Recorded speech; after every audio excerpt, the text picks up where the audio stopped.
Hello everyone, তোমরা সবাই কেমন আছো? আশা করি সবাই খুব ভালো আছো। আমিও খুব ভালো আছি। আমি পূজা, তোমাদের সাথে শেয়ার করতে চলে এলাম আরও একটা নতুন ব্লগ ভিডিও নিয়ে। তো দেখো এখন একটু রেডি হয়ে নিয়েছি। এখন হচ্ছে দুপুরবেলা। আর আজকে এসেছিল আমাদের বাড়িতে দিদি আর রিজু। তো আমরা সবাই মিলে এখন চলে যাচ্ছি চৈত্র সেলের মার্কেটিং করতে। এটাই আমাদের শেষ মার্কেটিং বলতে পারো চৈত্র সেলের। দিদি আগের সপ্তাহে বলেছিল আসবে, তো আসতে পারেনি। তাই কিন্তু এই সপ্তাহে চলে এসেছে। আর আমরাও তাই কিন্তু বেরিয়ে পড়লাম 4 জনে মিলে শপিং করতে। তো মামামকে প্রথমে ভেবেছিলাম যে ঘুম পাড়িয়ে রেখে আসবো। তো ওর শরীরটা খুব খারাপ, কদিন ধরে খুব খারাপ যাচ্ছে। তাই কিন্তু ঘুমালো না আর আমাদের দেখে বায়না করছিল। তাই ওকে রেখে আসার আর সাহস পেলাম না। তাই কিন্তু ওকে নিয়েই চলে আসলাম। তো দেখো তোমাদের সাথে গল্প করতে করতে কিন্তু চলে আসলাম অরবিন্দ রোডে। ওখান থেকে টোটো ধরে সোজা চলে এসেছিলাম নৈহাটি। আর এদিকে দেখো আজকে যেহেতু একটু দুপুরই বেরিয়েছিলাম আমরা, যাতে একটু ফাঁকায় ফাঁকায় শপিংটা করতে পারি। তো এসে দেখলাম ফাঁকাই ছিল, খুব একটা ভিড় ছিল না। তো দেখো প্রথমেই আমরা চলে যাচ্ছি ভি-মার্টে। ভি-মার্ট থেকে প্রথমে রিজুর জন্য জামা কাপড় কেনা হবে। তো এবারে ঠিক করলাম যে রিজু তো এখন বড় হয়ে গেছে, ওর সাইজটা ঠিক বোঝা যায় না। তাই ওকে নিয়ে আসা কেনাটাই যেন সবথেকে বেস্ট মনে হলো।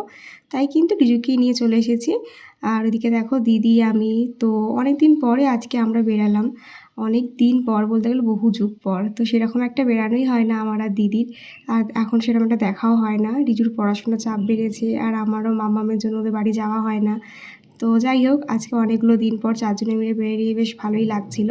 তো ভি-মার্ট থেকে মামামের ড্রেসটা নেওয়া হলো, সরি ভি-মার্ট থেকে রিজুরটা নেওয়া হয়েছে। আর মামামের জন্য কেনা হচ্ছে মামামের পিমনির তরফ থেকে, সেটা কিনতে আমরা চলে আসলাম এম বাজারে।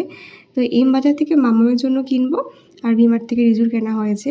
তো মাঝে আরও অনেক শপিং করেছি। তো যেহেতু কচিকাচাদের নিয়ে এসেছি তাই কিন্তু সে সব ভিডিও ক্লিপ নেওয়া সম্ভব হয়নি।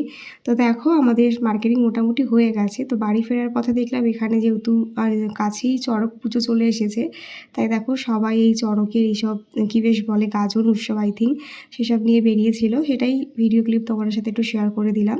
তো আমাদের মোটামুটি কেনাকাটা কমপ্লিট, দেখতেই পাচ্ছ আমার হাতে অনেক ব্যাগ।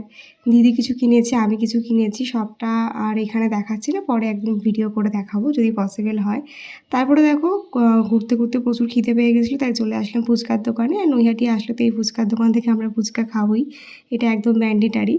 যাই হোক তো দেখো এখানে ফুচকাটা আমরা সবাই মিলে খেলাম, মাম্মামও একটু টেস্ট করেছে। তো ফুচকা টুচকা খাওয়ার পরে কিন্তু আমরা চলে আসলাম একটা কেকের দোকানে। সেখান থেকে কিন্তু মাম্মাম আর রিজুর জন্য দুটো পেস্ট্রি নিয়ে নিলাম। আর সেটা নিয়েই কিন্তু আমরা এখন বাড়ির দিকে রওনা দেবো, কারণ বেরিয়েছি সেই দুপুরবেলা আর এখন বাজে সন্ধ্যে 7টা মতো। জানোই তো মেয়েদের শপিং করতে একটু লেট হয়। যাই হোক কেকটা কেনার পরে কিন্তু গাড়িতে উঠে পড়লাম। এবার গাড়িতে উঠে কিন্তু সোজা দেবো বাড়ির দিকে রওনা। তো চলো আজকে ব্লগটা এখানে শেষ করলাম, দেখা হচ্ছে নেক্সট ভিডিওতে। বাই সবাইকে, সবাই খুব ভালো থেকো, সুস্থ থেকো।